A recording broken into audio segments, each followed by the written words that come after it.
Last year at this time, we ran between 300 to 400 illegal entries. Right now, we're at 3,400 in the month of March alone. We are currently averaging almost 5 illegals an hour right now crossing the border. That's an hour, 24 hours a day, 7 days a week. There is a rule of law in this country. We are a country of immigrants. We all welcome immigration. We all do. We've all been beneficiaries of immigrants in our community, but legal immigrants. Sheriffs coming together to share their concerns about the migrant surge at the southern border. And as of this Tuesday, 2 days ago, more than 23,000 unaccompanied minors are in U.S. custody. Arizona Governor Doug Ducey has declared a state of emergency in his state, deploying an additional 250 National Guard troops. President Biden, we are getting whiplash out here from all the mixed signals. President Biden, if you want to stop the disaster that's unfolding here and will only get worse in the coming months, you should declare a national emergency.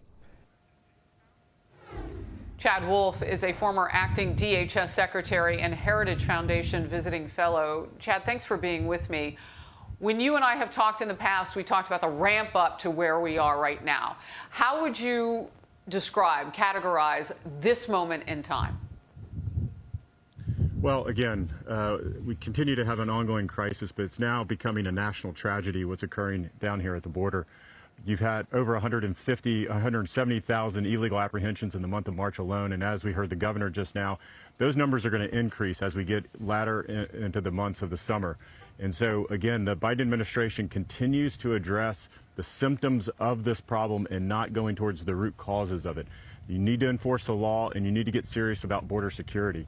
And you can continue to care for these individuals that come into DHS's custody as they should, but that alone will not solve the problem. So unfortunately, where the federal government won't step up, you have governors like Governor Abbott in Texas, Governor Ducey in Arizona that are deploying National Guard and their own law enforcement to the border.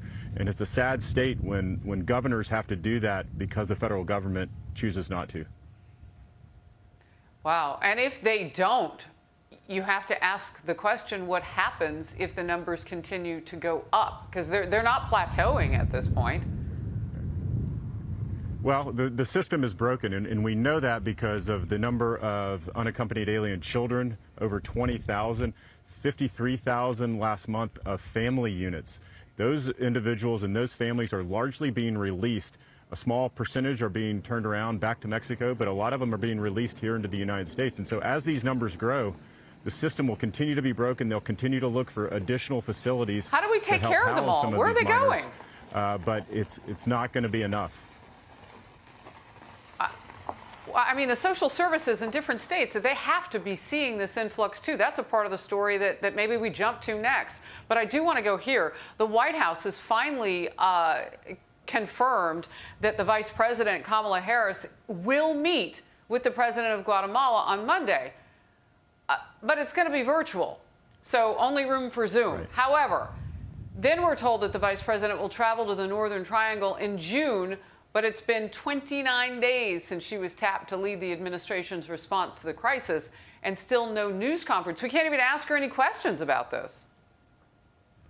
It's really unbelievable, again, that either the president or the vice president have not gone down to the border. Now, I understand the president's busy. The vice president should be down at that border, understanding what is going on, talking to the law enforcement, talking to the men and women, talking to the sheriffs, talking to the ranchers, and understanding the impact that much illegal immigration per month is having on those communities down there. Then she will be better armed to talk with the Northern Triangle countries and Mexico and others. But to go into those discussions, whether it's on Zoom or in person, without understanding, without seeing and feeling it on the border, makes absolutely no sense. And unfortunately, the men and women of the Border Patrol know this. They don't see her down there. They don't see leadership down there.